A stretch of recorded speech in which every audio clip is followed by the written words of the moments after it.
Good evening and welcome to the Marion Miner Cook Athenaeum.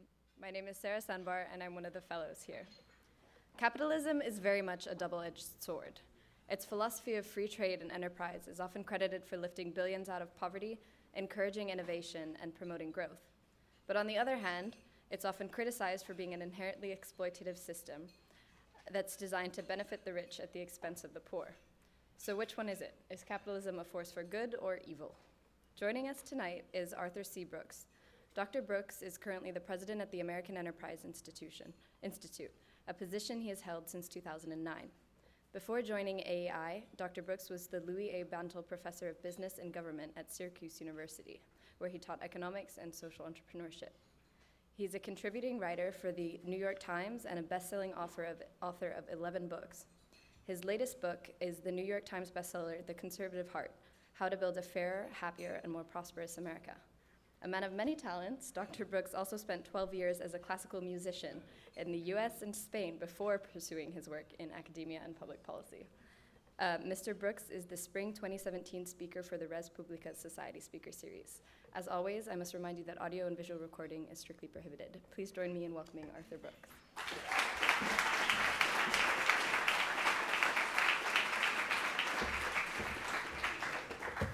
Thank you so very much for that gracious introduction, and thank you for inviting me here. I've been looking forward so much to coming to this great school. As many of you know, the American Enterprise Institute, the institution that I lead, has a presence here at Claremont McKenna, and we have for a long time. We also draw a lot of our talent at AEI from the student body here. We have interns that come from here. We have members of our class in our summer honors program, and we have research assistants. Fantastic. And one of the reasons that we love you so much is because you're well-rounded and you think for yourselves and you're not brainwashed by the current fashions of politics, which means that we can think together about old problems in new ways. So impressed by what I've seen that's coming out of this great college. And I've been looking forward to talking to you about thinking about some old problems in new ways. Now you heard that I have a relatively non-traditional background. I was a musician for a very long time. I'll tell you actually how I wound up in what I do today, which is as an economist. When I was 19, I was in college, and it wasn't going well. I was actually right up the road. I was at the California Institute for the Arts, and my heart wasn't in it. I wanted to be a professional French horn player. That's what I had wanted to be since I was a little kid, and I felt like I was wasting my time. So I did what people do in college when they feel they're wasting their time. I didn't do my work, and I dropped out, or kicked out, dropped out, split hairs, and I went on the road doing what I always wanted to do. I played concerts, and I spent a long time doing it. I spent about 10 years as a professional French horn player. That was my parents called it my gap decade, right? And I don't recommend it for my own kids, by the way. And when I was working as a classical French horn player, about halfway through my career, I wound up in the Barcelona Symphony. I ran to Barcelona playing the greatest music in the world. And during those years, I made it kind of a point of learning about my favorite composers. Now, all of you know something about classical music. Maybe you're not classical music fanatics like me, but you all know who is probably considered to be the world's greatest composer, and my favorite composer, who is Johann Sebastian Bach. Bach was an incredible composer. I mean, he died when he was 65 years old. He lived from 1685 to 1750, and unbelievably prolific. He published more than 1,000 works in every genre, in classical, in the high Baroque works, and for the chorus, for the orchestra, for chamber music, for the keyboard, everything. So prolific. He also, by the way, had 20 kids, which is prolific. And Bach was asked near the end of his life a question that I remember reading when I was in the Barcelona Symphony. It had this huge impact on me. He was asked this by a minor biographer lost to posterity, but the words still ring to me. He was asked, "Why do you write music?" Now, when you think about it, I live in Washington, D.C., which is sort of the power capital of the universe. Nobody ever asks you why you do what you do. And you're young and you're a student, but If somebody asks you, why do you do what you do? I hope your answer is because I had to go to college. I hope you have a better answer than that. If somebody asks you, why do you do what you do, what would your answer be? Bach had an answer, and it was really interesting to me. Bach said that the aim and final end of all music is nothing less than the glorification of God and the refreshment of the soul. Huh. And I read that, and I thought, yeah, that's right. Yeah, that's right. That's right. But it was like a knife to my heart because I couldn't give that answer about my work. I didn't think I was refreshing anybody most nights. And I wanted to be able to say, the purpose of my work is to serve others and really mean it. Ironically, Bach pushed me out of music. I went in search in my late 20s by this point. You know, life in Barcelona was plenty good. I loved the place. I married my girlfriend. I started a family. It's great. But I wasn't refreshing anybody, and I was dedicated to doing it. So I went back to college by correspondence. I studied at a correspondence school in New Jersey while I was working in the Barcelona Symphony. And I was looking for the secret to be able to answer my question like Bach. I wanted to be like Bach. I was studying, poetry and anthropology and statistics. And then I took a class that changed my life, and it was economics. Talk about the sublime to the dismal, right? Classical music to economics, it's absurd. It doesn't make sense that this would kind of be a springboard into my own enlightenment, but it really was, and I want to tell you why. This is how it changed my life. Ever since I was a little kid, I always had this weird question in my head, which was, how do people stop being poor? When I was young, I was growing up in Seattle. My mic is off. You see, this is the problem. See, this is a technological problem. That's better, isn't it? That's better. I'm not going to start from the very beginning. I'm hoping that you all are. When I was a kid, growing up in Seattle, in relatively working class circumstances, I saw people who, by American standards, were poor. Now, most of the people in my neighborhood were from one-parent families, and a lot of kids were on food stamps and such. But I remember the first time I saw true poverty. We're gonna have to turn off this mic on the table here. Okay, it's gonna feed back. Got it. Thanks. I remember the first time I saw true poverty, and I remember it pretty distinctly. It was a picture in the National Geographic magazine. When I was a kid, there was a terrible famine going on in East Africa, in Ethiopia mostly. And there were pictures that were coming to us constantly that showed a kid with flies on his face and a distended belly, and he was going to die. And I remember this picture. It had 7 or 8 years old. I was a little kid. But it had this big impact on me because I realized I could give pennies in the basket on Sunday morning or something, but that wasn't going to get the job done. There was nothing I could do. I was helpless. And there was a sense of impotence and frustration that came along with that. And that vision always kind of stuck with me.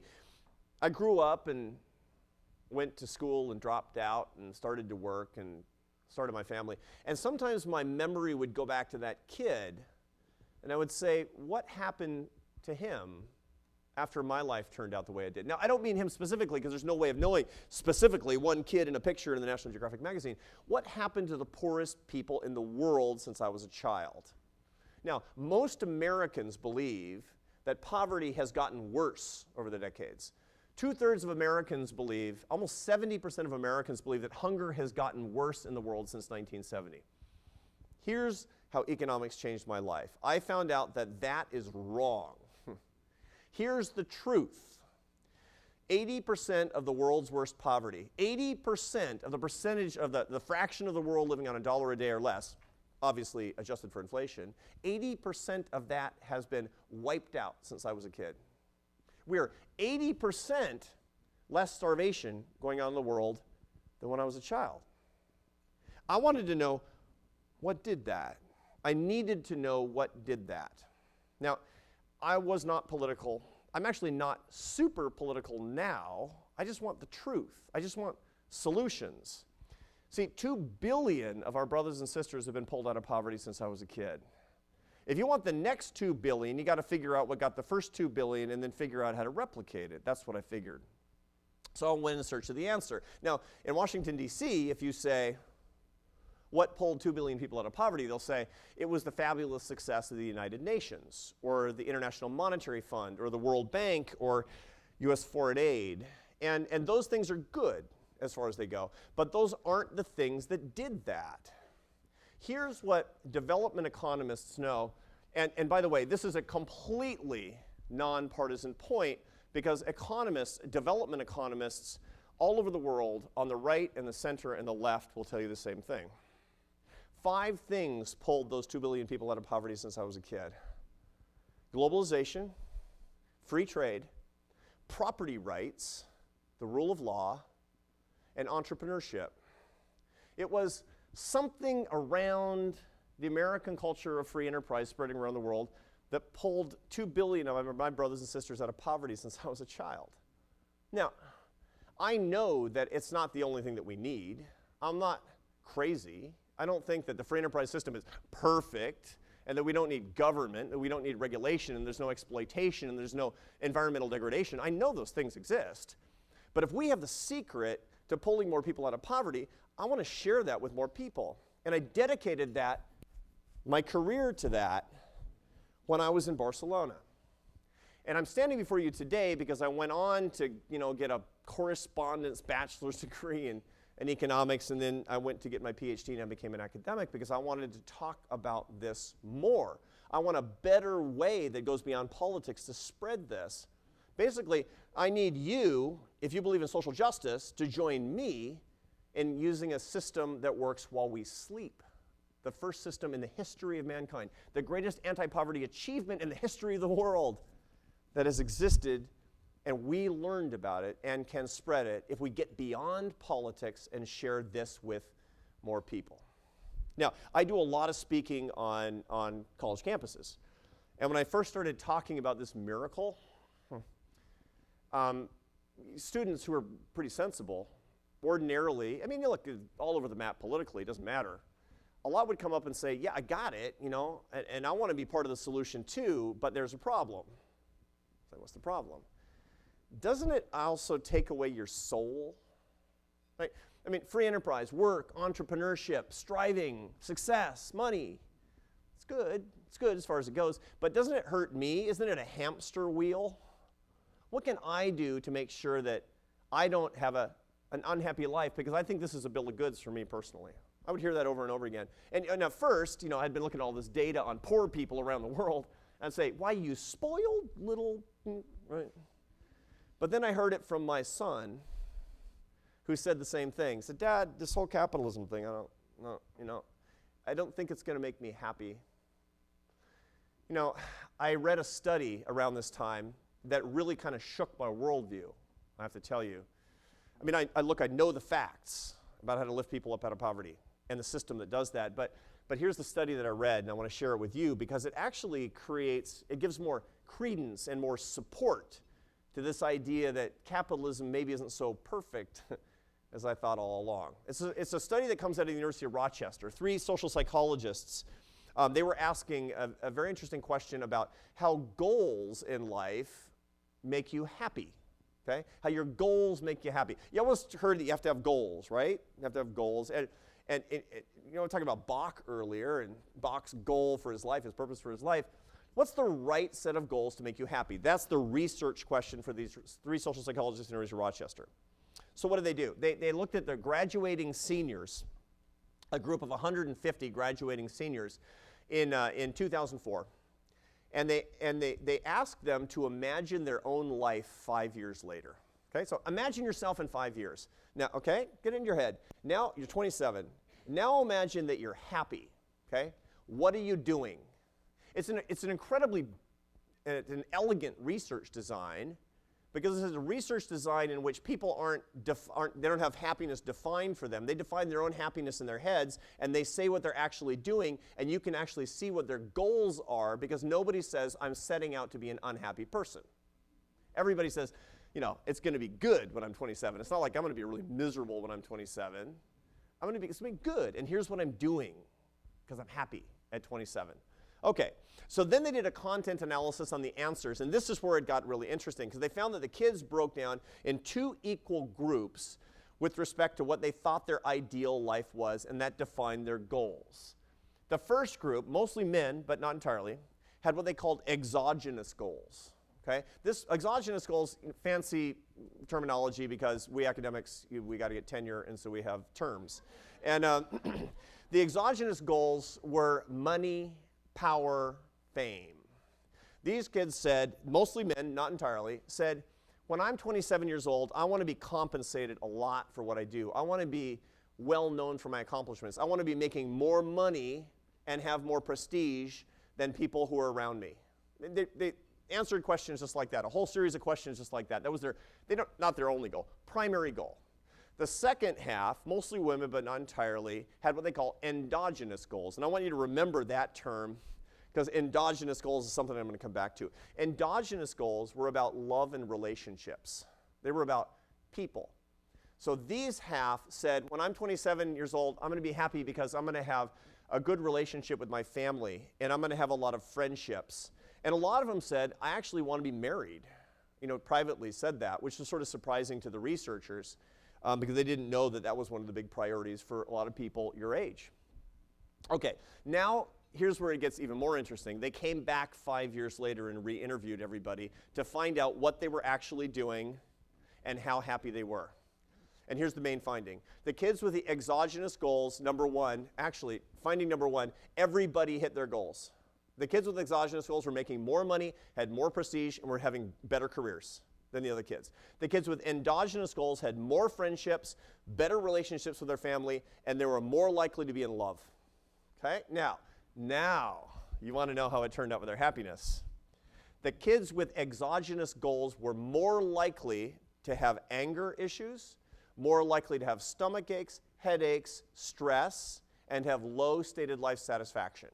The kids with the endogenous goals, love, relationships, people, low levels of stress-related illnesses like stomach aches and headaches, high levels of stated life satisfaction and happiness, low levels of anger.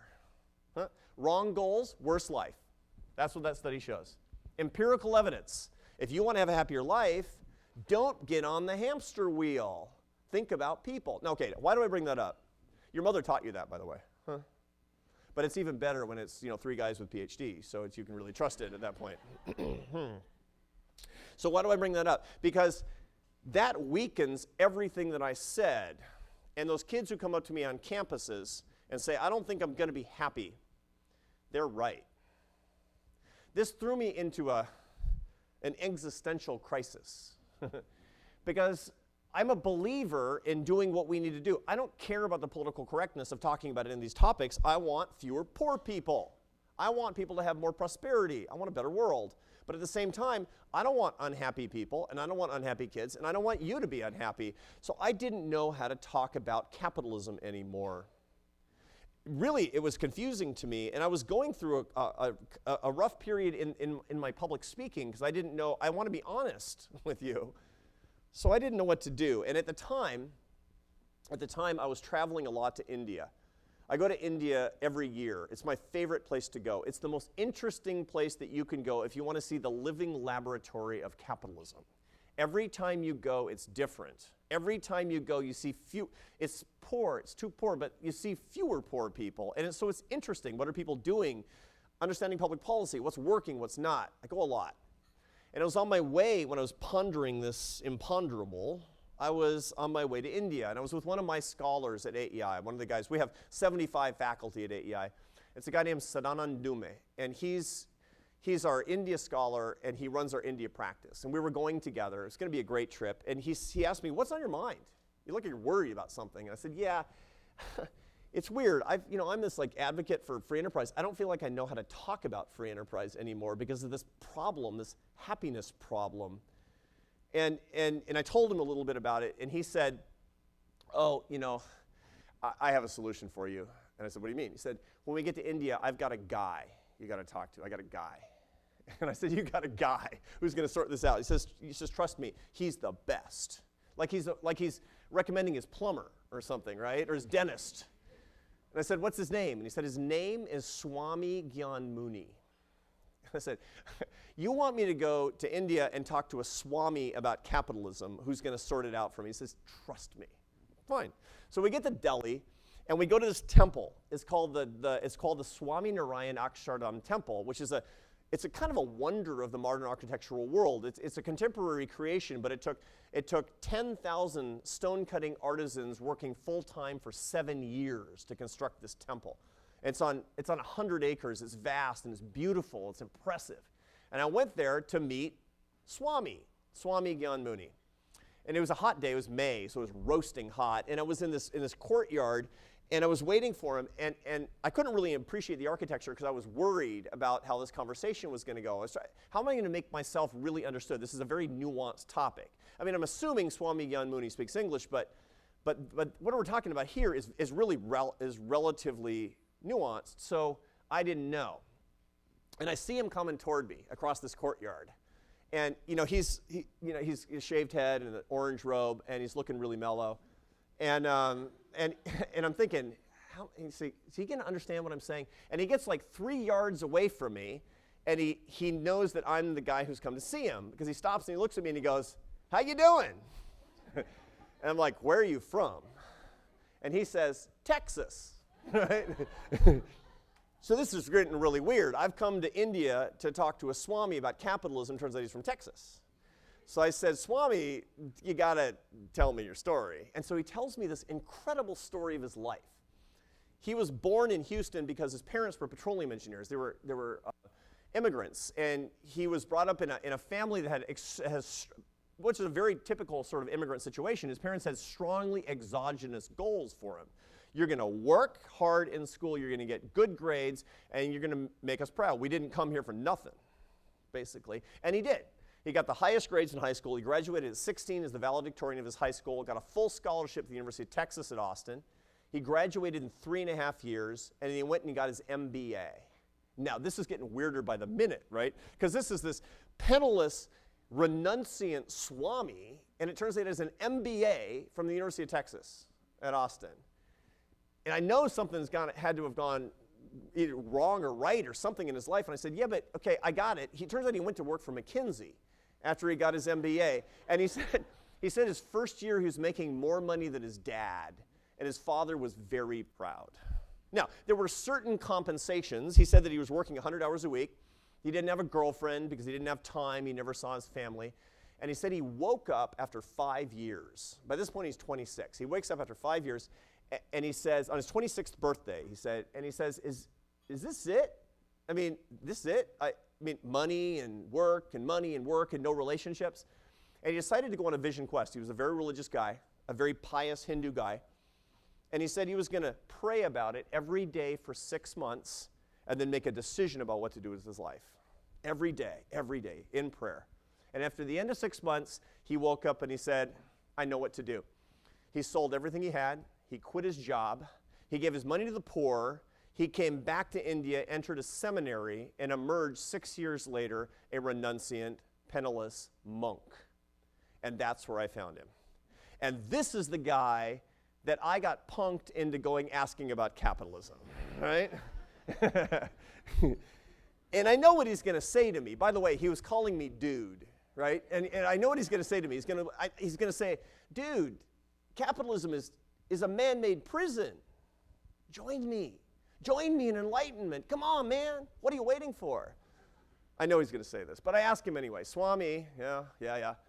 We're eating like spicy mulligatawny soup at this point, right? I said, Swami, is capitalism good? And he said, no, it's great. It's the only system in history that has pulled the people of my country out of poverty by the hundreds of millions. But now I'm on the defensive, right? I mean, this is a guy who literally can't even touch money. I said, but look at you. You gave it all up because it's a rat race. How can you tell me that capitalism is good when clearly money's bad for the soul? And he said, dude, you're not getting, he's laughing. Dude, you don't get it at all. The problem isn't money. The problem is attachment to money. Now, that sort of sunk in, and I thought about it for a minute, and it sounded really kind of mysterious and Eastern to me. But it isn't. Every ethical and religious tradition teaches the same thing. I was raised Christian, I'm a Catholic, and it's really the center of my life. It's a big deal to me. And I remembered that there's one scripture in the Christian Bible that's always misquoted. Here's what it is. It's St. Paul to his disciple Timothy. Money is the root of all evil. That's a misquote. Okay? 1 Timothy chapter 6, verse 10. For the love of money is the root of all evil. Same thing, if you prefer the Old Testament, Ecclesiastes 5:10. He who loves money never has enough of it. Find it in the Quran.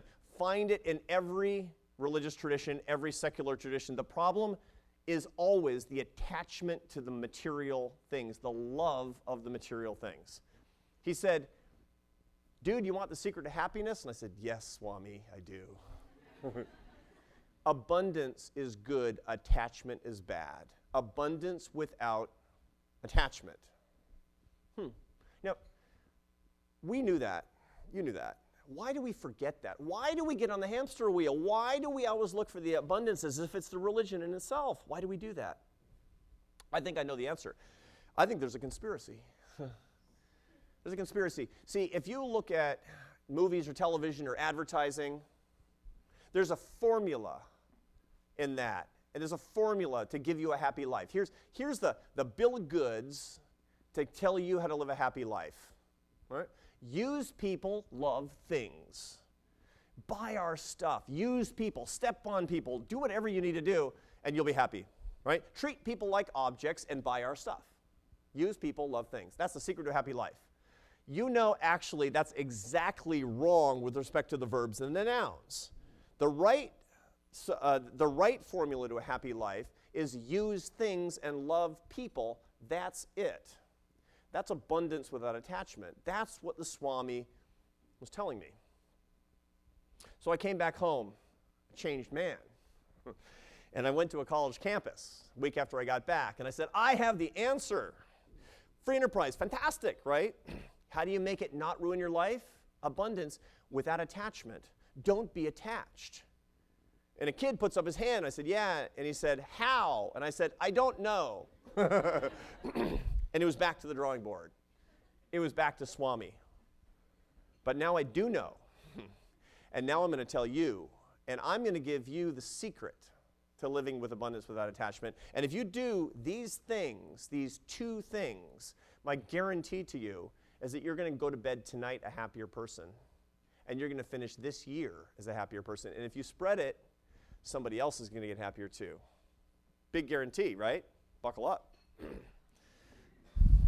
Number one, practice number one of abundance without attachment. Get into your head the thing to which you are most attached. Right? The thing, not the people, the thing to which you're most attached, okay? Give it away.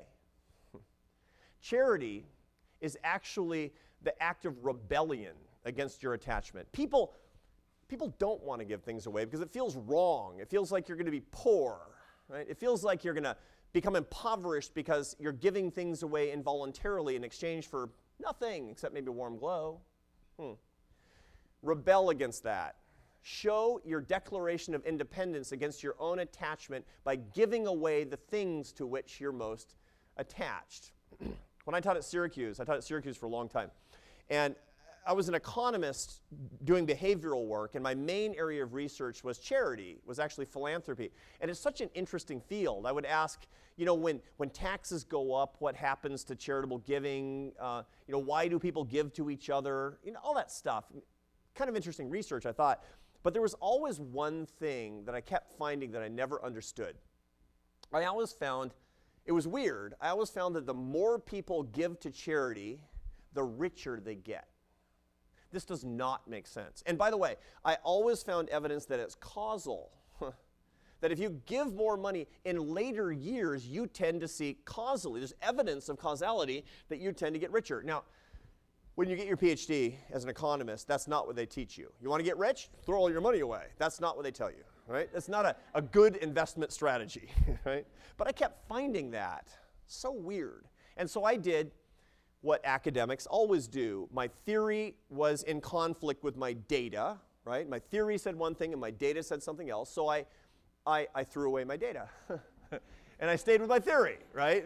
Because, something's wrong with my data. Obviously something, because it goes into my preconceived notions.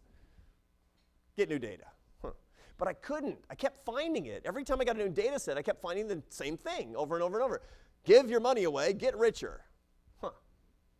So about 6 months into this process, it was a frustrating process, I was having lunch with a psychologist, a colleague of mine who did work in the same area, charitable giving, the psychology of charitable giving. And I said, I got a problem. Never tell a psychologist you have a problem, by the way, right? I got a problem. I'm screwing up my data. I'm doing something wrong with my data analysis. I'm doing my regressions wrong, or something's wrong. I keep finding that the more money you give away, the richer you get. So what am I doing wrong, he says. And he says, what are you talking about? We've known that for 30 years. What? He says, no, in psychology, well, we don't look at boring things like getting richer, but we've known for 30 years that when you give things away, you get happier. You get happier. Causally, and furthermore, we know that happier people get richer. Ding, light bulb goes off. Look, I should have known this because it makes perfect sense. It's not the hand of God necessarily. It makes sense that people get happier. When they're happier, they're more efficient. They have more self-efficacy. They're happier about their lives. They do better as a result of this. And as soon as I found that, I started to find the results every place. Give money, get richer. Give time, get happier. Give money and time, get healthier. You find that people get healthier. My favorite studies, by the way, they show that the more you give away, the more attractive physically you get. And seriously, the more handsome you look, right, if you give your money away. Seriously, there's these guys at the University of Liverpool in the UK, and they do these studies, social psych guys, and they do these studies where they invite men into the laboratory, men, usually married men is the way that it works. And so guys come in, some of the guys have been married for a year, some of them for 50 years, right? And they come in with their wives, and it's a very simple experiment. This guy with a white lab coat, and the first thing he does is he takes a handful of coins, and he puts it in the guy's pocket, right? And he says, okay, simple experiment. You're going to walk with your wife from this building to that building down there. It takes you just 2 minutes, and my colleague is going to be waiting for you down there, and he's going to interview you, and then you're done. And by the way, keep the change. Okay, so each couple starts out in this experiment. They're walking down this little path. Turns out there's an alleyway between the buildings. And there's that part of the experiment is a homeless guy comes walking out of the alleyway just as the couple's going past. And he panhandles the husband, right? Hey, buddy, you got some change? He does. It's part of the experiment, right? But the guy doesn't know he's part of the experiment. He just thinks that some homeless guy is on the college campus panhandling him. He has to make a decision while his wife is waiting. Do I give him money? How much? Makes the decision, goes on. The other guy with the white lab coat is waiting. Sir, did you give money to the homeless man? How much? Ma'am, how attractive do you find him right now? Why? They're looking for the correlation between how much you give the homeless guy and how much she likes you, right? And it turns out the more you give him, the sexier you are. News you can use, guys, right? I love social psych. It's so applicable, right? It's fantastic, right? Bottom line is this. All the research is very clear, very clear. Do you want to have abundance without attachment? Then rule number one is get into your head that to which you are most attached, the thing. Give it away. Declare your independence against your attachment. Rebel. That's one. Two. The second gets us back to this idea of endogenous things. Remember endogenous things? They're about people and love and relationships. Invest your money and your time and your resources in endogenous relationships. Stop buying stuff. Start using your hard-earned dollars and your hard-earned time to build your relationships. I've been married for 25 years. Okay? We just had our 25th wedding anniversary. And I want to tell you why I've been married for 25 years. A year after my wife Esther and I were married, it was right around in a month before our first wedding anniversary. We were having this knockdown, drag-out fight. It was like daggers drawn, practically. And the problem, and we were arguing ironically about how to celebrate our first wedding anniversary, right? and here's the problem. I was trying to do correspondence school classes at night and working as a musician during the day, and my wife was working a minimum wage job, okay? And we had no money. I mean, we were just, it's like the checking account had tumbleweeds going through it. It was just so empty, right? And so we figured out we could do one of two things if we wanted to celebrate our wedding anniversary, but not both because we didn't have the money. We could go away to the beach for 3 days, or we could buy a couch. And we didn't have a couch. So here was the argument. My wife's from Barcelona, and she's all about the beach, right? I'm a thrifty and practical American, so I'm all about the couch. And this was the argument: beach, couch, beach, couch, beach, couch. And finally, we came to a grand compromise, and we went to the beach. Okay, so, and that's why I've been married for 25 years. But that's not my point. That's not my point.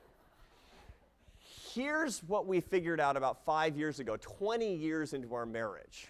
We were thinking back to that experience, and finally we actually did get a couch, by the way. Like a year later or 6 months later, we got a couch. That was 3 couches ago, and I don't even remember what color it was. But I can tell you everything we did every hour of that weekend, still. Why? Because it's written on my heart, because I was in love, and I still am. That relationship was permanent, and it indicated to me the great paradox of things. You think that physical stuff is permanent and that relationships are evanescent. It's exactly the opposite. Permanent things are the relationships with and the experiences that you have with people you love. The stuff, it's just stuff, goes away. The relationships that are imprinted on your heart with people that you love, that's permanent. That's the paradox of things. There's a credit card commercial that makes this point really well. It's the most successful credit card commercial in the history of the credit card industry. It's for MasterCard. You've all seen it. We've all seen it. Everybody in here has seen it our whole lives. It's been running for 35 years. Basically, it has the same form. They update it every year so it doesn't look old. But it's the same formula over and over and over again. You know what I'm talking about. It has a voiceover, like a voice of God, and there's no dialogue, just people doing stuff. So there's like a guy getting into a car with a kid. And the voiceover says, beach ball, $3. Gas for the car, $36. 2 nights in a hotel, $275. The weekend alone at the beach with my son. It's just an ad, guys. Why is it successful? Because it speaks to you. It speaks to a truth about what truly is priceless to you, the stuff that goes beyond the economic system as we know it. Like I could give you 12 studies or 1,200 studies that show it. If you give somebody an experience, they value it more than a thing, and especially an experience with somebody they love. But I'll just tell you how I nail it down, my ultimate source of data, okay? So I got these 3 teenagers. One's in college, one's in high school, and one's in junior high. And my middle son, his name is Carlos. And Carlos is a middle kid. I mean, he's classic. He's always running some sort of a racket, right? I mean, it's like he's a complete piece of work. He's always like, the headmaster of the school. Your son, Carlos, he's running an illicit reptile selling ring. That kind of thing. Like, what? What is that? I don't even know what that is. It's always something. So Carlos is 16. When 7 years ago, Carlos is 9, it was in the fall, and he comes to me and said, Dad, I've been thinking about Christmas. Now, with an ordinary kid, you'd say, that's great. With Carlos, you're immediately on the defensive because this is not in your interest, whatever it is. So I'm like trying to, change subjects and, it's good to have Christmas in your heart all year round, Carlos. Hey, why don't we go to the movies or, something like that, right? And it's like, he's having none of it. He's focused, right? He's focused. And he says, Dad, no. I know you think I'm here to ask you for some expensive stuff. No. But I've been thinking about it. All I want for Christmas this year? I said, what?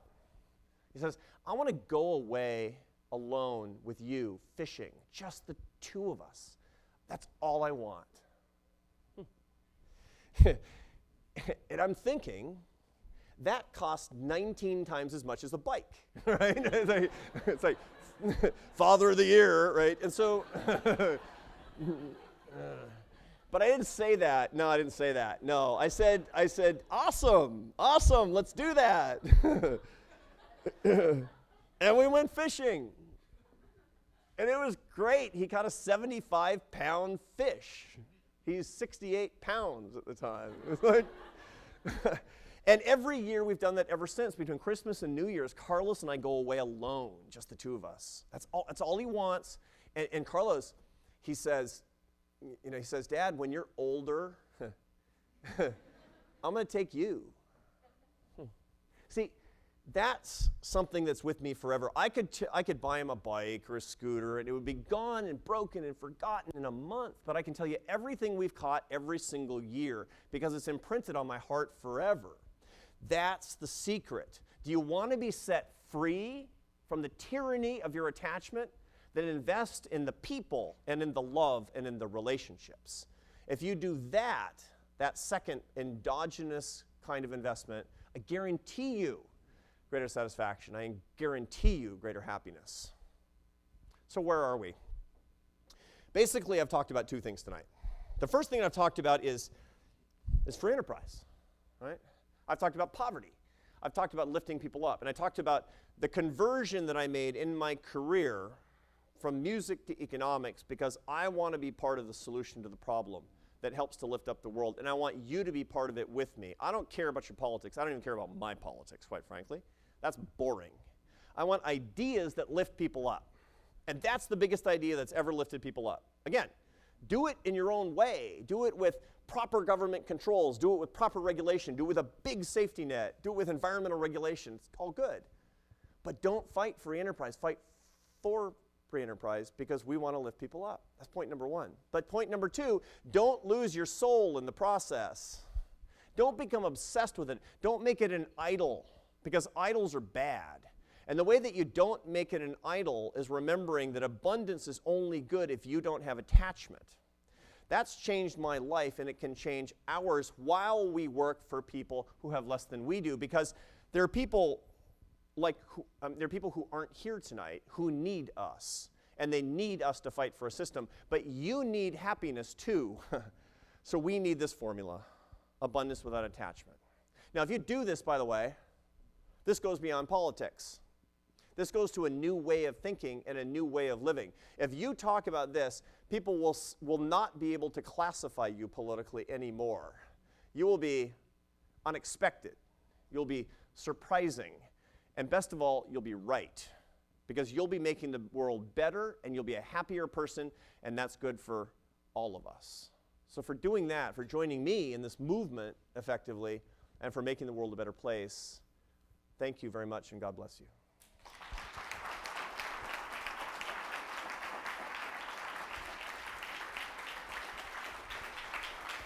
Q&A? Thank you. So we have Q&A, which is great. What a wonderful, I mean, if I only hadn't dropped out of college and gone to the Claremont McKenna College, I could have actually had this kind of experience. Monday through Thursday, a forum of ideas. What a wonderful thing. What a wonderful privilege it is. No wonder you're the next intellectual leaders.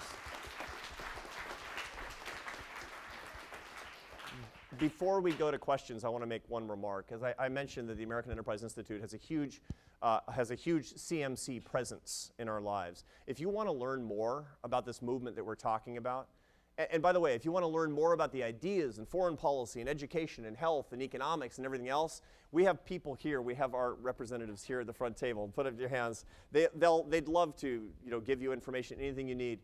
We have internships, we have programs, we pay expenses, and we buy lunch. We would love to see you because we need more of you at AEI, and we need more of you in our movement. And let's go to your thoughts and your questions. Who's first? Got one right in the back, right on.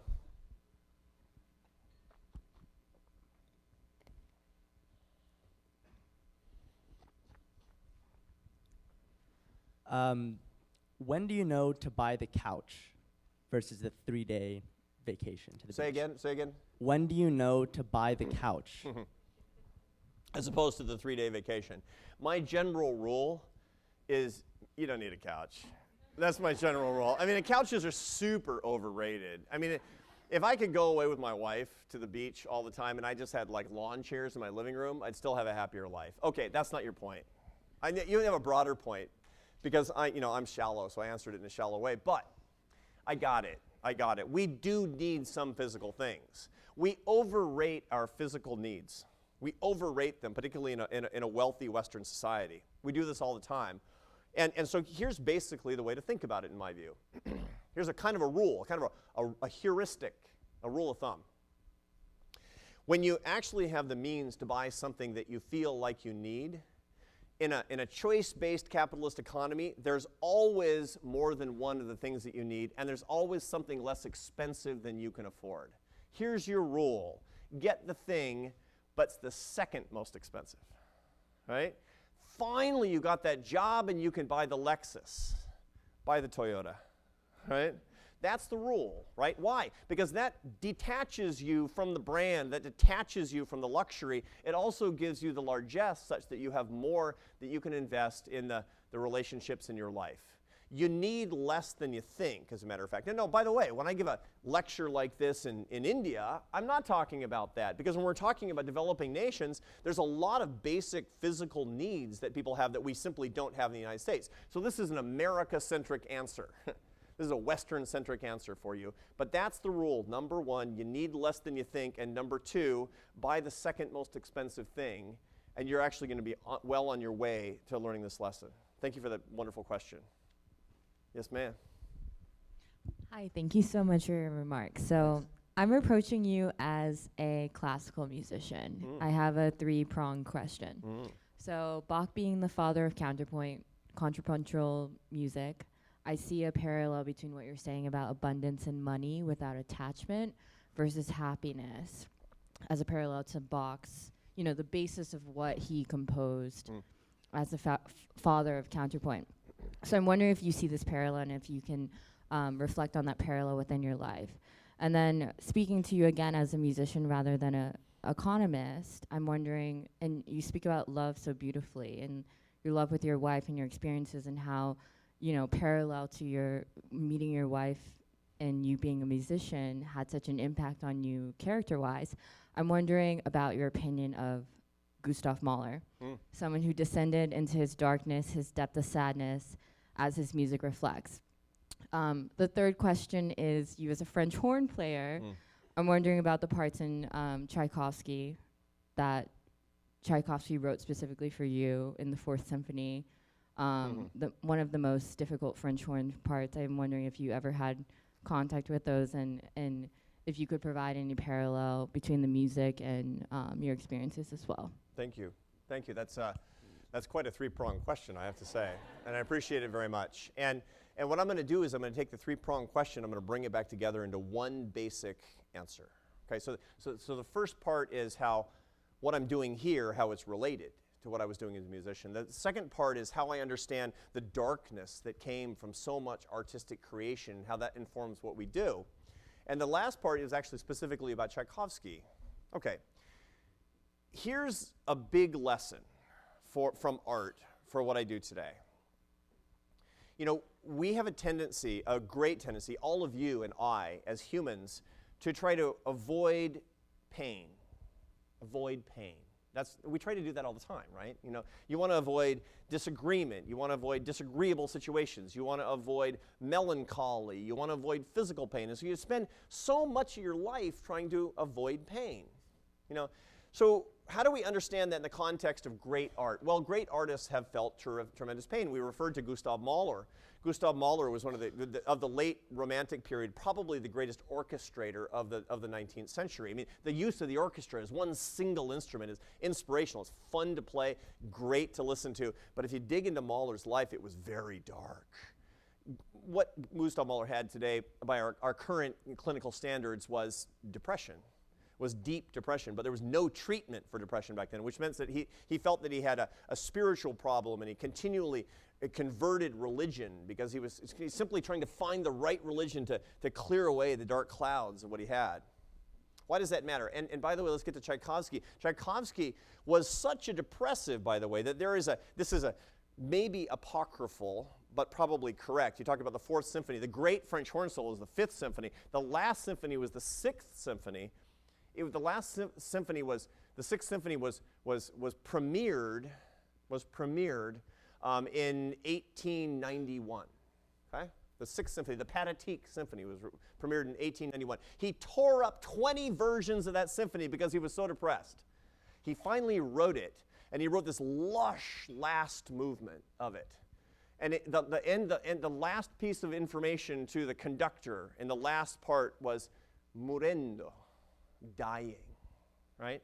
His friends heard, Tchaikovsky's friends heard they heard the premiere, the world premiere of Tchaikovsky's Pathetique Symphony, and they said, oh my God, that's a suicide note. 9 days later, he was dead. 9 days later. He drank cholera water during a cholera outbreak. Now, somebody of his stature would never have had, that would be like basically you going into the gutter and taking a glass of water and drinking it. Impossible, unthinkable. Now, nobody knows if he actually committed suicide, but many music historians believe that that was actually the case because he was threatening suicide continuously for the 10 years before he died. Now, why do I bring all that up? Because you know what? One of the things that we know from studying classical music is that very darkness is a stimulus to great life and art. There's a wonderful new paper by 3 Danish economists who did a content analysis on the collected letters of 3 composers, Mozart, Beethoven, and Liszt, all of whom were prone to dark moods. Beethoven in particular, because he was deaf for the last 10 years of his life and didn't hear one single note, right? Now, what were they looking for? They were looking causally at how their darkest periods stimulated their greatest work. And what they found is that one depressive episode, this is classical, this is classic how economists see the world. The effect of one depressive episode on average increased seminal volume of the greatest pieces of music by 37%. Right? What does this tell you? You need pain. You need it. You need it to help the world. Nobody ever says, get me just get me the most, phlegmatic or sanguine leader possible. Melancholics change the world. They really do. It's, you meet entrepreneurs in Northern California. You meet the greatest artists. You meet the people who are changing societies. Inevitably, they suffer a great deal of pain. This is what I've learned from music, is from my greatest heroes, is that their periods of darkness, my periods of darkness, actually stimulate the greatest kind of creativity. And as such, in understanding it, you can use it because even your pain is a gift to others. That I learned from Tchaikovsky, who didn't learn it soon enough. Thank you for that beautiful question. All right, let's go back here, and then we'll come up to the front.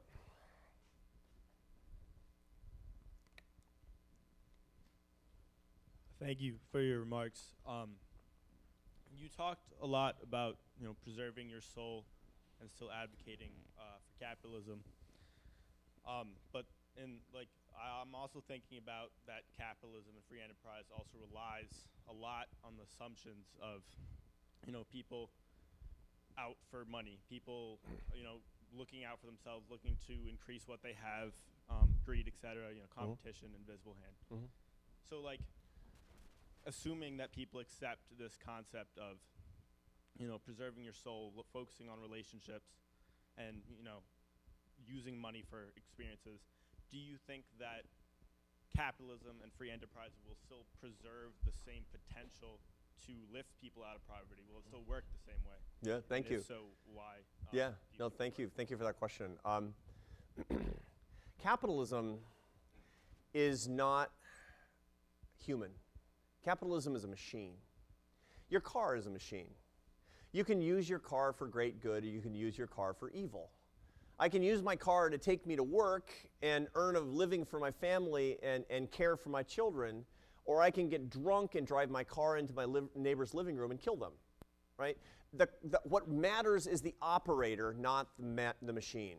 And the same thing is true for capitalism. The biggest mistake that proponents of capitalism has made is saying that it's inherently moral. It's not inherently moral. You're moral or immoral. And you're the operators of the capitalist system. Now, you said something really important now, which is this idea that capitalism, you talked about the invisible hand a little bit. You didn't use those words, but you were talking about that capitalism naturally leads people to fulfill their greatest pecuniary interest. That comes from Adam Smith, of course. Adam Smith wrote The Wealth of Nations, the canonical reference for how we understand the market-based economy in a very important year, not just for the Scottish Enlightenment, but also for the United States, 1776, when he published that. Now, that was not his most important work according to him. Adam Smith's most important work was published 17 years earlier, in 1759. It was called The Theory of Moral Sentiments. That's the book to read. Now, The Wealth of Nations is terrific because mechanically it talks about how markets work, to be sure. Read The Theory of Moral Sentiments because this talks about what it means to be fully alive as a morally sentient being. And here's basically the bottom line if you read those two books together. Capitalism is great if it's based in our moral standards. Capitalism is terrible if we have no moral standards because it produces pornography and poison gas. Capitalism can be good if it's based and used as a tool for our standards. So don't let anybody tell you that all capitalism is good. It's not, because not all people are good. Be a good person and fight for free enterprise, and then I trust it to be in your good hands. But it starts with people and only later goes to the instantiation of our values through amoral systems like capitalism or any other system. Thank you for that. Really good question. We're coming up to the front table now. Hi, I came into Claremont gung-ho about finance. I was excited about trying to be an investment banker, working 80 to 100-hour weeks, and I think there's an argument that people make that when you're young, you can invest in that type of career and grow yourself. I've developed a lot through college, and now I think it's really important that I choose an early career where I have time to invest in myself interpersonally, psychologically, intellectually, physically, where I can develop a sense of self and a relationship with myself in order to make good decisions in the long run. What advice do you have to myself and my peers around me for the early career and kind of the journey we take right after college? Like, what should we invest in to be truly successful? What should you invest in to be truly successful? Wonderful, thank you. To begin with, working in a job for 100 hours a week, it's as good as far as it goes. But you've gotten a greater degree of sophistication because you asked a really super nuanced question. What do I need to invest in? Now, you're not talking about the stock market. You're not even talking about your own human capital. What is good in which I should put my own resources? Okay, I'm going to give the answer now because this is a research-based question.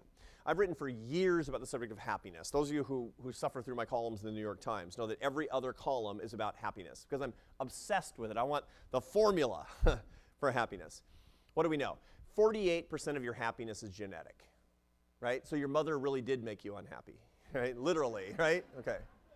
That's more or less. That's actually that's false precision. It's actually not that precise. There are a bunch of studies on identical twins that were separated at birth, and and this is the way the statisticians can come up with more or less the percentage of your happiness that's genetic. It's about half, which is depressing in its way. Half of your happiness is genetic, literally depressing. About another 40% of your happiness is circumstantial. Depends on what's going on in your life. Your girlfriend dumps you. You're not happy. You get fired from your job. You get hired for the job that you really wanted. You graduate from college. Happiness, unhappiness, circumstantial, right? Here's the interesting part. There's 10 to 15% that actually is under your control, depending on your happiness portfolio in which you need to invest. You asked exactly the right question. And there are 4 things that lead to the happiest life that are under your control. Okay? Here's what they are.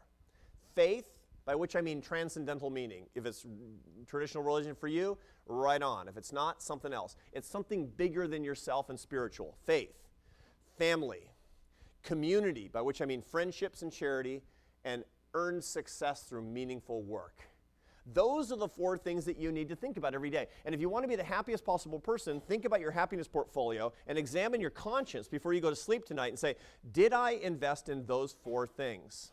Did I or didn't I? And the unhappiest people that I meet, living in Washington, I spend a lot of time in New York, a ton of time on the road, and these people, they work all the time, right? And the problem isn't that they don't have satisfying jobs. They all love their jobs. They're crazy about their jobs. They start companies, and they get lots of applause, and everybody thinks they're really smart and good and powerful, which is awesome, and we all want that, right? The problem is that they're under-investing in the other 3.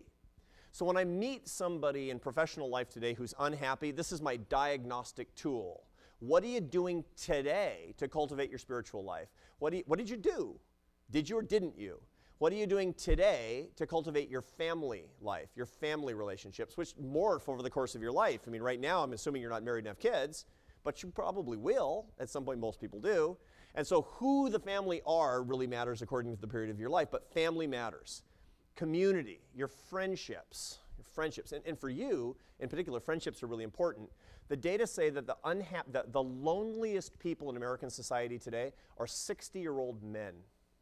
60-year-old men. Why? Because they've lost the ability to cultivate friendships.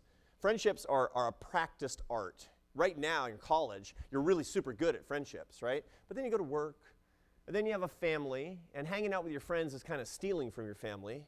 And then you get to 60, and here's the only statistic you need to know.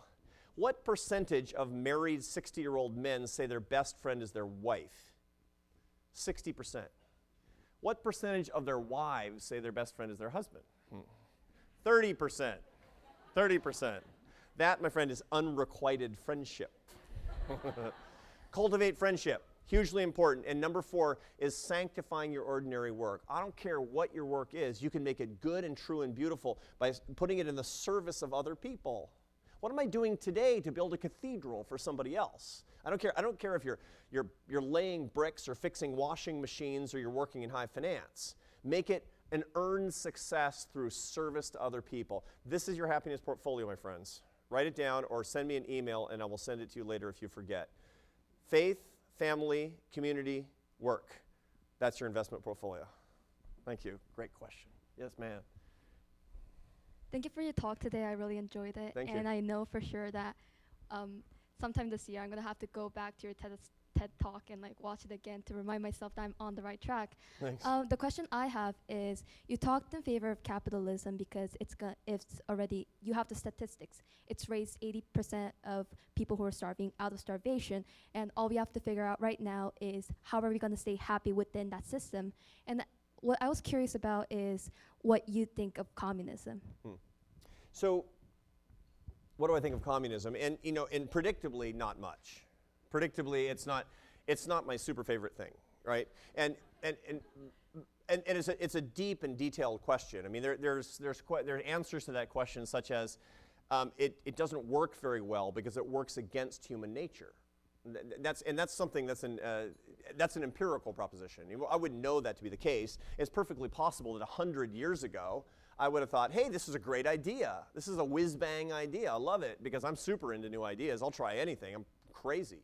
So I'll try that. Let's try that. I'll try that communism. That communism sounds super cool, right? So I don't know. I say this with appropriate humility. As an intellectual, I might have fallen prey to that. But I've seen a lot of data in the meantime. It doesn't work so well, and especially doesn't work so well for pulling a lot of people out of poverty. Is the way that happens. So to answer the question, there's philosophical problems I have with it, particularly revolving around freedom and setting people free to earn their success according to their greatest talents. Right?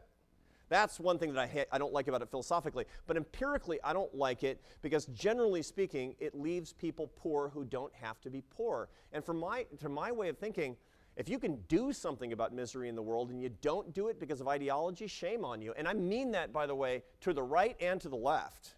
In this country, we don't have, we're not deciding between capitalism and communism. I mean, the most left-wing people among you today are still pretty capitalistic, right? That's still pretty much. I mean, that's just kind of the way it is. I mean, it's a war that has been won, in a way, for capitalism. But there's still things that we can all do to help pull people out of misery. Each one of us can do so much. And if we decide not to do it because of our ideology, that's a real problem. Because you've left somebody miserable when you didn't have to.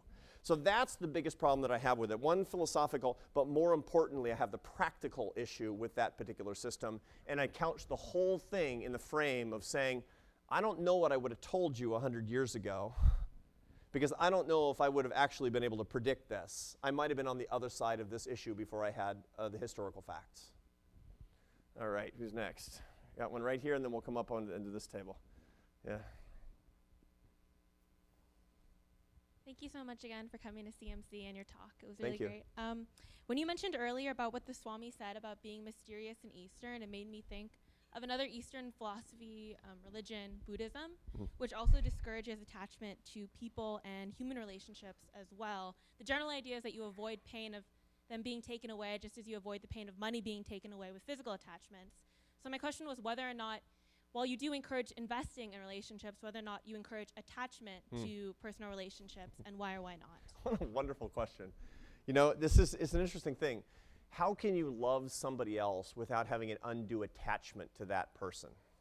I've never, I mean, I have a close personal relationship with the Dalai Lama. It's somebody I work with a lot. And some of you, if you Google it, you'll see these structured conversations that we have on stage every 6 months that he and I have every time he's in the United States. And we've developed he's become a real teacher and it's kind of an amazing friendship to me. And in the process of working with the Dalai Lama, I've had to learn a lot about Tibetan Buddhism. And Tibetan Buddhism is, boy, oh boy, you know, when you listen to the Dalai Lama speaking in English, it sounds kind of like aphorisms, and it's like 200 profound thoughts on shuffle, kind of, right? But when you hear him talking in Tibetan about Tibetan Buddhism, holy cow. I mean, I've been in his monastery when he's talking to his monks, giving them I sat through a 3-hour lecture in Tibetan last year, with a translator, of course, 'cause I don't speak Tibetan, about Tibetan Buddhism, and boy, was it ever nuanced. I mean, it was like listening to the Catechism of the Roman Catholic Church or something. It was, these are the rules, and here it's very mystical. It's very, very interesting, I have to say. So he talks actually at great length about this, about how to find the balance between love that is not an attached love. Here's the American aphorism for that: if you love someone, set them free. That's abundance without attachment in the realm of love. Leave people free. If you love people and leave them free, then you are finding and by the way, you can have sort of like leave them free in sort of this kind of sketchy 60s kind of way. And I'm not advocating that. That didn't work out so great, right? So that's not what I'm talking about, right? But don't put the handcuffs on anybody. Don't hold them down, right? Love people in a way that respects their particular autonomy. That's how the Dalai Lama talks about it. It's really fun. He was explaining it to me in this really funny way. He talks about, you know, people and the love that they have for each other. And he always uses this metaphor. It turns out the Dalai Lama has a cat. He has a cat.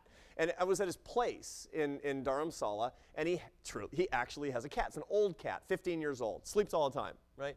He talks about how much he likes the cat, talks about how much he loves the cat likes to be petted, and he uses the cat as a metaphor for people always going and doing the same things every day and the whole thing. And he's really I felt like he was kind of attached to the cat, right? Which is weird to me. So I was having lunch with him, just the two of us, and I said, "Your Holiness, what's your cat's name?" Right? And he said, "No name, cat." Non-attachment. Non-attachment. He doesn't even name the cat, right? Because the whole idea is it's the relationships that he's having in the moment with the cat. It's not even, I'm not going to name it as if it were a person, because it's not a person. And there's a kind of an admirable detachment. So I ask you to kind of meditate on that. No name, cat. Profound. Thank you for that wonderful question. Let's see, what do we have next? Who's next? Oh, we kind of come up here.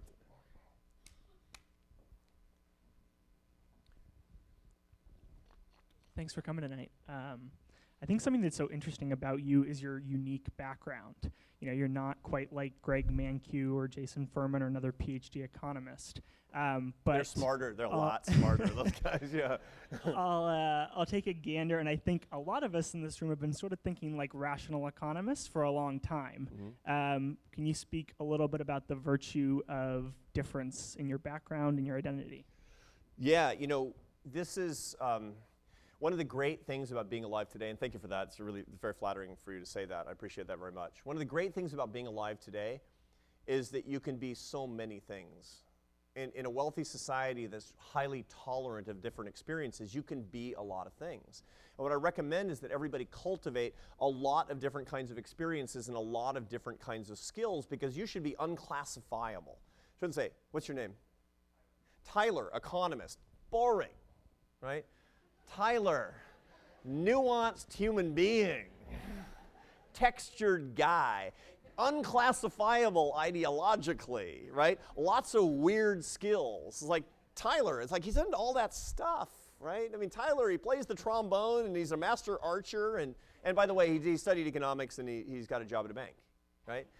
That's the beautiful thing, that what we can do today, because we need to invest in a lot of different experiences that we have, and I think it's incumbent upon all of us to do this. I think to try to explore the nuance in our lives. This is one of the great I think the largesse that the free enterprise system has brought to us, that we're able to do this. So let's take advantage. I mean, you don't take advantage of good things, shame on us. you know, you get experiences. Look, we had a wonderful question about classical music that really informed the way that I think, and so much of it does. You know, until about a week ago, I was going to do a different talk here tonight, because a new talk that I'm working on, one that has really been in my mind. I've never done it before, and it's not ready, and I didn't want to give you a bad speech, so I didn't do it tonight. But the talk I was going to give tonight was called "Your Life as a Startup." Really informed by my non-economic experiences, how entrepreneurship can be made manifest in your soul by looking at your life as an enterprise. That's what the whole talk was going to be about. Your life is the ultimate. Forget startup businesses, right? That's like 2% of entrepreneurship. Each one of you has an enterprise under your control. Treat it as such. Be an entrepreneur. What I learned from going from music to economics is that all the resources, the entrepreneurial resources that were under my control, were able to be put to bear on this new area, because it turned out that the mission that I wanted as a musician was unavailable, but it was the same mission that I would have loved to have had, and that I did in fact have as an economist. Lots of things, actually, by the way. The greatest, of course, that we see, and we talked about before, suffering, but it's a general case. I should say that's a specific case of the more general phenomenon of seeing your weakness as strength, right? Seeing your weakness as strength. And this gets from music to economics, and I'll leave it here. When you're in the world of academia, it's kind of embarrassing to have gone to correspondence school. I mean, duh, right? I mean, I wish I had a bachelor's degree from CMC. I really wish I did. It would have been so much easier. You know, when I was finishing my correspondence school degree, I mean, I wanted to get my PhD. Nobody cared that I was a professional French horn player. When I was going to get a PhD in policy analysis or applied math or economics or any of the stuff I was interested in studying. And I remember at correspondence school, I got really high grades in correspondence school. Woohoo, right? I was applying, and somebody said, I had no background in this, and somebody said, you should go do your PhD at Harvard. I said, really? You think I could? Yeah, man. You should go get your PhD at Harvard. Okay.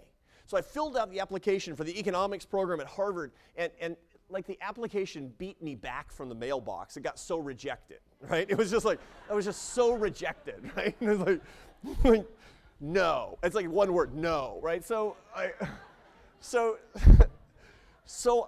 this is it's good. I call him up.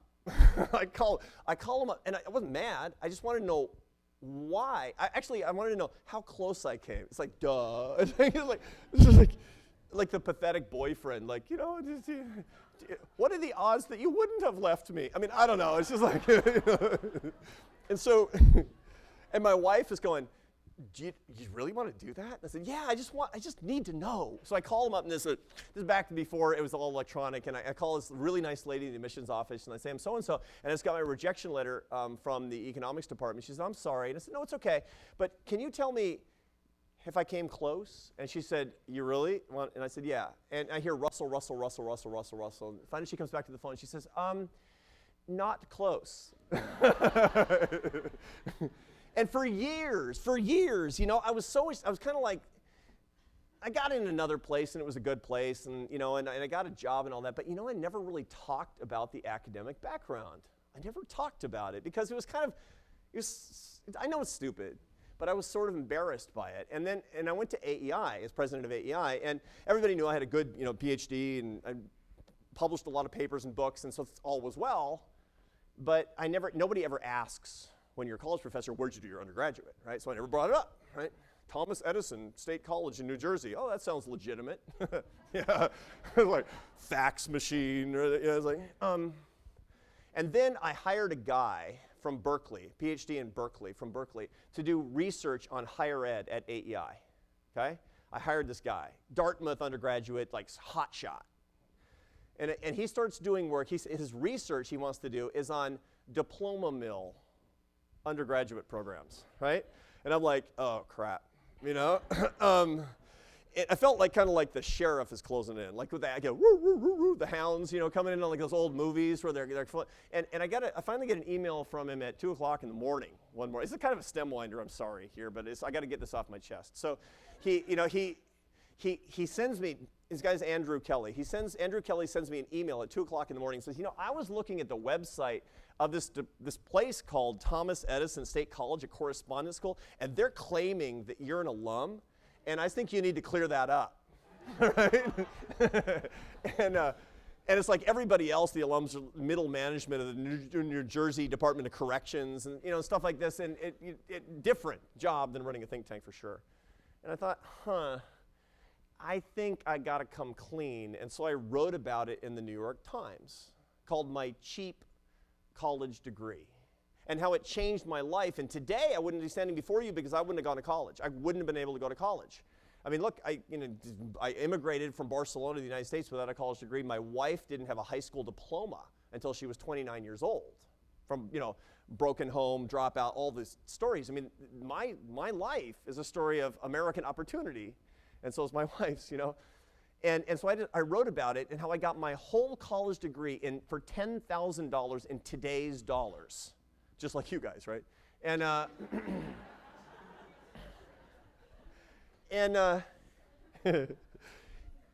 and the college called me up because they didn't even know that, they thought I was probably working for the New Jersey Department of Corrections or something. And they call me up and they say, wow, we love that article. And they offered me an honorary doctorate at my correspondence school if I would come to their graduation, which was at the New Jersey ice rink, at the Trenton ice rink for the defunct hockey team of Trenton, right? Broken windows, the whole thing. And I got there and I'm like, I don't know. And I was going to give a graduation address. And I got there and there were thousands of people that were going to walk the stage that day. They were half minority, 1/3 active military, almost everybody over 40. Every single one, the first one person in the history of their families who had gotten a college degree. And I thought, this is weird. These are my people. And there was this one lady, I was sitting there in my cap and gown. My dad had a PhD, and I got it when he died. I got his cap and gown, and I was wearing it, and and I was watching, sitting there like a big shot, because I have a PhD now, and there's this lady who was walking across the stage, and they got to say their name. They're just their name and one thing, right? And she says, I'm so and so. It's like a 45 or 50-year-old lady. She says, I'm so and so, and for this moment, I just want to thank my 5 children and the Son of the living God.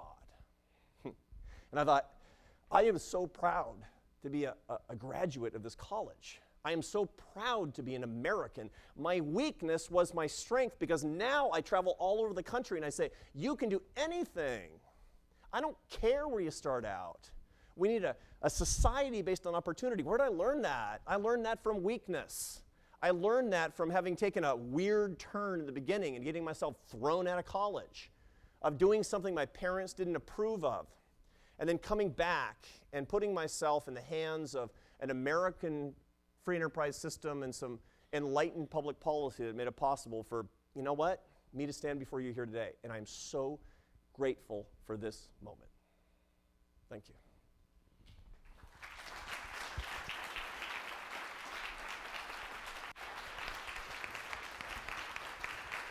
Thank you. All right. How much time do we have left? That's all the time we have left That's for all questions. the time we have left. Just a heads up, Dr. Brooks's book is for sale in the lobby through the Huntley. No proceeds go to me, by the way. No proceeds go to me. They all go to the American Enterprise Institute. And if you don't like it, just if you don't want to read it, just read my columns in the New York Times. It's all the same stuff. Don't bother buying the book. I want to thank your president for inviting me here to this great college and to the wonderful work that the administration and faculty are doing here. I assure you, we see the elite work of this university, but the service that you're bringing to the country. Let us be part of your life if that's in your plans.